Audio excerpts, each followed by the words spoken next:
Congratulations. Going to this game, coach, yung emphasis mo is to be able to compete. Actually, even the recent games nyo, yun talaga.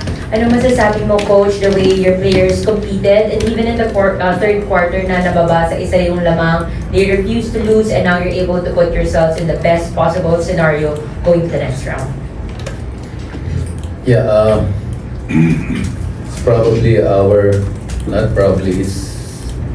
it's our biggest game. It's our biggest win this conference. Appropriately, pang pitong panalo namin. Yung hinahabol talaga namin makapitong panalo kami. Pero it took us all the way to our last game to get our 7th win. It also avoided a playoff for us. Pag natalo kami dito, may playoff pa kami kalaban namin ng Magnolia. So, ayaw na namin mag-playoff. Kaya sabi ko, ibuhos nyo na rito sa laro na to yung lahat ng mga kayanan natin para at least even tayo pagdating ng quarterfinals. No? Even tayo sa makakatapat natin. And yes, yung last 2 losses namin, we were really shooting poorly. Sama ng shooting namin. Pero ngayon na, kami, more than 50% sa 3 points. Si Anton, halos hindi nag-mintis eh. So, you have to play a near perfect game to beat TNT. So, halos bumigay na kami at a certain point. We lost our 13-point lead, I think. Lumamang pa yata sila ng 1 point. Mabuti nakabalik kami. And it's also because of the 3-point shots that got us back in the game. So I just wish naging consistent kami nun kasi yung talagang paraan para manalo ngayon eh. Kaya lang importante, we're playing in the quarterfinals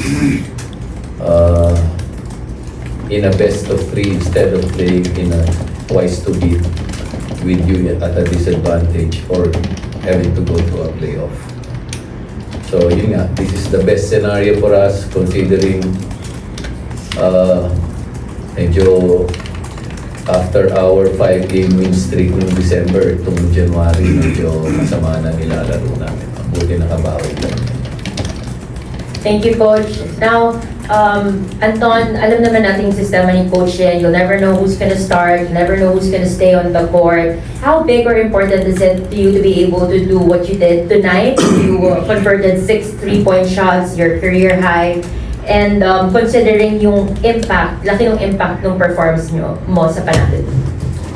I'm just very happy na nanalo kami today. Nakaiwas kami sa playoff for 8th spot and dun kami sa best of 3, di ba? Against Converge ata. So just happy with the way the team competed, the way na lumaban kami kahit nag-run yung TNT. And yun, at least andun pa din kami sa goal namin na which is to make the finals, the next round. Finals to get.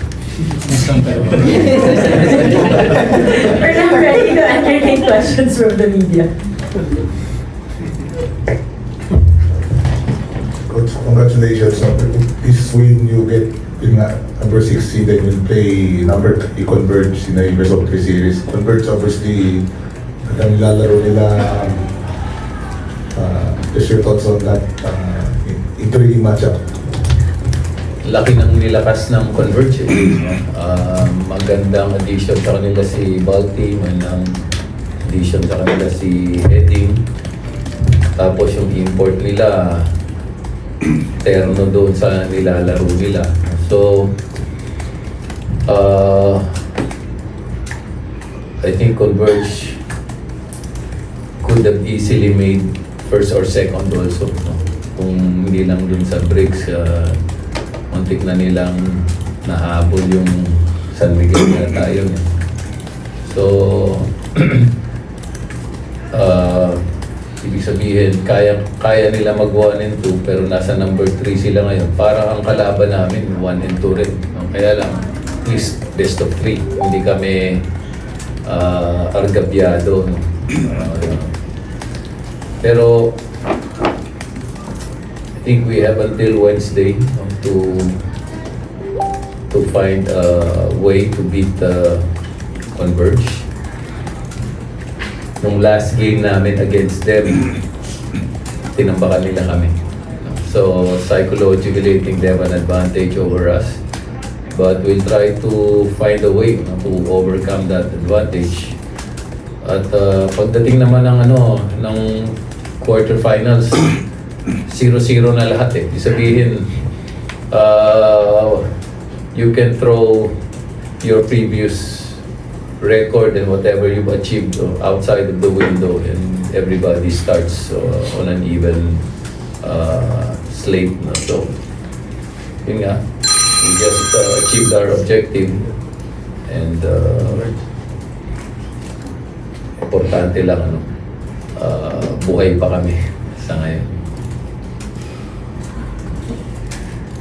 Coach, after that losing streak nyo, do you believe that you have already weathered the storm after that slump? Yes, sabi ko nga, 0-0 na ulit eh. No, yung mga losing streak, winning streak, wala na lahat yun. Parang panibagong umpisa ulit ito. So, ang problema lang namin ngayon, magpo-focus lang kami. Problema lang namin, paano namin tatalunin ng 2 beses yung Converge. Yung mga losing streak, winning streak, hindi mo na dapat isipin. Anton, good evening.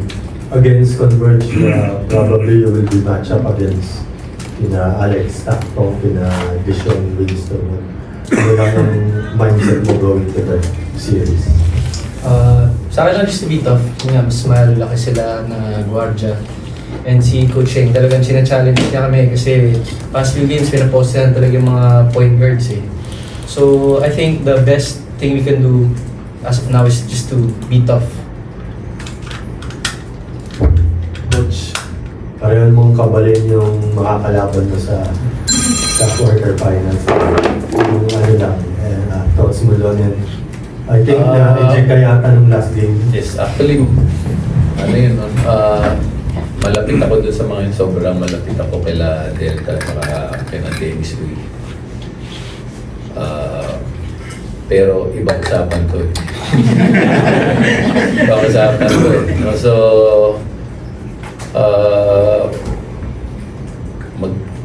parang pamilya sila. Parang pamilya. Pero pagdating sa ganito, siyempre mauuna muna yung interest ng Raymond Sheng. Laban-laban talaga to. Thank you. And that concludes our post-game press conference. Congratulations, Coach and Anton.